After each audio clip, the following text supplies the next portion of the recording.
भविष्य का दूसरा नाम है संघर्ष।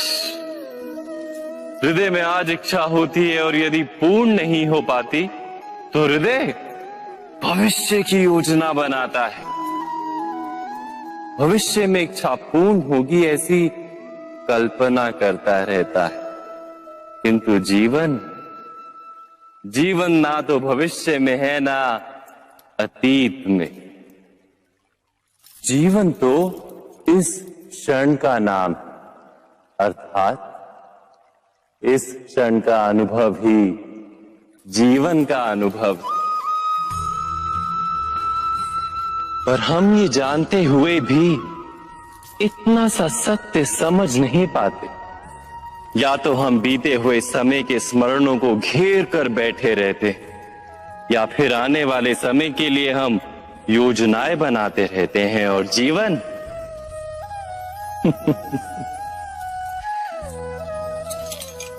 जीवन बीत जाता है। एक सत्य यदि हम हृदय में उतार लें कि ना हम भविष्य देख सकते हैं, ना ही भविष्य निर्मित कर सकते, हम तो केवल धैर्य और साहस के साथ भविष्य को आलिंगन दे सकते, स्वागत कर सकते हैं भविष्य का। तो क्या जीवन का हर पल जीवन से नहीं भर जाएगा? स्वयं विचार कीजिए।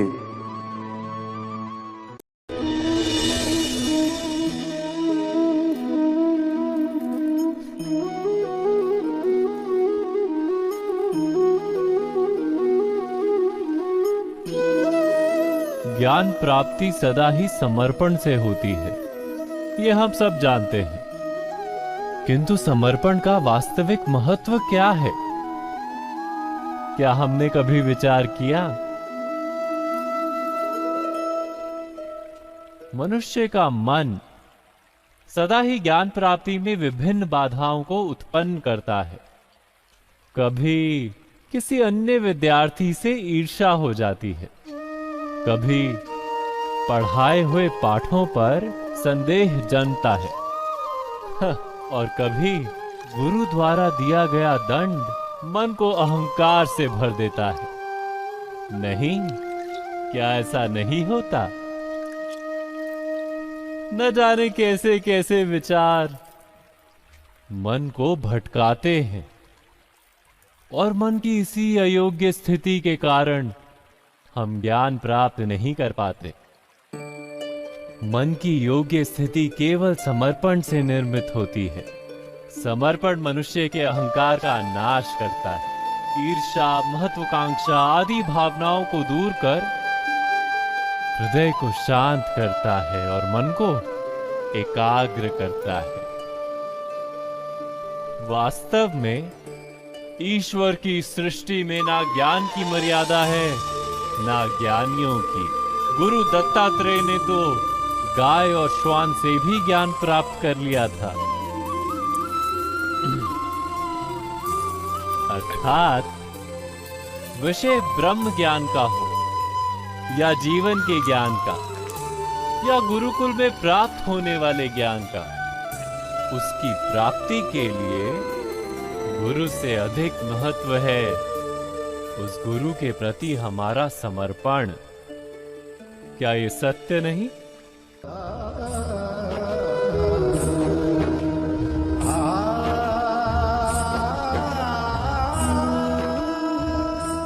प्रत्येक मनुष्य के जीवन में ऐसा क्षण अवश्य आता है जब सारे स्वप्न, सारी आशाएं, सारे दृश्य ध्वस्त हो जाते हैं। जीवन के सारे आयोजन ही बिखर जाते हैं। एक और धर्म होता है और दूसरी ओर सुख। इसी को धर्म संकट कहते हैं। जब धर्म का वहन ही संकट हो और धर्म का त्याग ही सुख हो। विचार कीजिए, कभी किसी स्वजन के विरुद्ध सत्य बोलने का अवसर प्राप्त हो जाता है, कभी ठीक दरिद्रता के समय सरलता से चोरी करने का मार्ग प्राप्त हो जाता है। कभी किसी शक्तिशाली राजनेता या राजा के कर्मचारी का अधर्म प्रकट हो जाता है। सबके जीवन में ऐसी घटना बनती ही रहती है। अधिकतर लोग ऐसे किसी क्षण को धर्म संकट के रूप में जान ही नहीं पाते। हमें किसी प्रकार के संघर्ष का अनुभव ही नहीं होता। सहजता से सुख की ओर खींचे चले जाते हैं, जैसे मक्खी गुड़ की ओर खींची चली जाती। वास्तव में धर्म संकट का क्षण ईश्वर के निकट जाने का क्षण होता है। यदि हम संघर्षों से भयभीत ना हो, सुख की ओर आकर्षित ना हो, अपने धर्म पर दृढ़ रहे,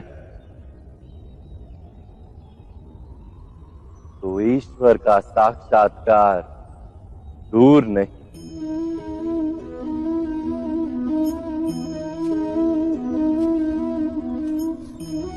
पवन से युद्ध करने वाला पत्ता यदि पेड़ से गिरता है तो भी आकाश की ओर उठता है।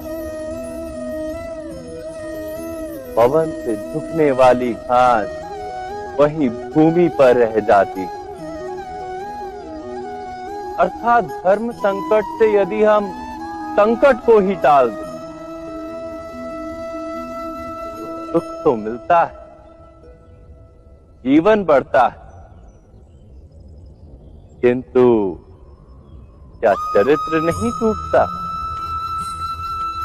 क्या आत्मा दरिद्र नहीं हो जाती? क्या ईश्वर से अंतर नहीं हो जाता?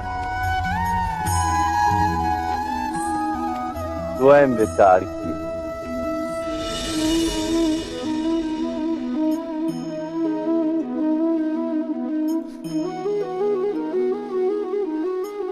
जगत में प्रत्येक व्यक्ति को किसी ना किसी प्रकार की निर्बलता अवश्य होती। जैसे कोई बहुत तेजी से दौड़ नहीं पाता तो कोई अधिक भार नहीं उठा पाता, कोई असाध्य रोग से पीड़ित रहता है तो कोई पढ़े हुए पाठों को स्मरण में नहीं रख पाता। ऐसे अनेकों उदाहरण और भी हैं। क्या आप किसी ऐसे व्यक्ति को जानते हैं जिसे सब कुछ प्राप्त हो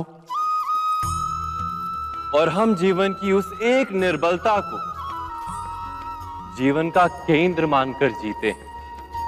इस कारणवश हृदय में दुख और असंतोष रहता है सदा। निर्बलता मनुष्य को जन्म से अथवा संजोग से प्राप्त होती, किंतु उस निर्बलता को मनुष्य का मन अपनी मर्यादा बना लेता है। किंतु कुछ व्यक्ति ऐसे भी होते हैं जो अपने पुरुषार्थ और श्रम से उस निर्बलता को पराजित कर देते हैं। क्या भेद है उनमें और अन्य लोगों में? क्या आपने कभी विचार किया है? सरल सा उत्तर है इसका। जो व्यक्ति निर्बलता से पराजित नहीं होता, जो पुरुषार्थ करने का साहस रखता है हृदय में, वो निर्बलता को पार कर जाता है। अर्थात निर्बलता अवश्य ईश्वर देता है, किंतु मर्यादा मनुष्य का मन ही निर्मित करता है। स्वयं विचार कीजिए।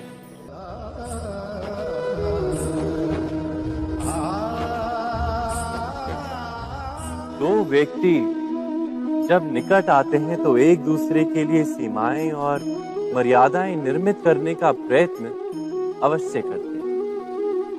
हम यदि सारे संबंधों पर विचार करें तो देखेंगे कि इन सारे संबंधों का आधार यही सीमाएं हैं जो हम दूसरों के लिए निर्मित करते हैं। और यदि अनजाने में भी कोई अन्य व्यक्ति इन सीमाओं को तोड़ता है तो उसी क्षण हमारा हृदय क्रोध से भर जाता है। इन सीमाओं का वास्तविक रूप क्या है? क्या हमने कभी विचार किया? सीमाओं के द्वारा हम दूसरे व्यक्ति को निर्णय करने की अनुमति नहीं देते, अपना निर्णय उस व्यक्ति पर थोपते, अर्थात किसी की स्वतंत्रता का अस्वीकार करते हैं। और जब स्वतंत्रता का अस्वीकार किया जाता है तो उसका हृदय दुख से भर जाता है, और जब वो सीमाओं को तोड़ता है तो हमारा हृदय क्रोध से भर जाता है। क्या ऐसा नहीं होता?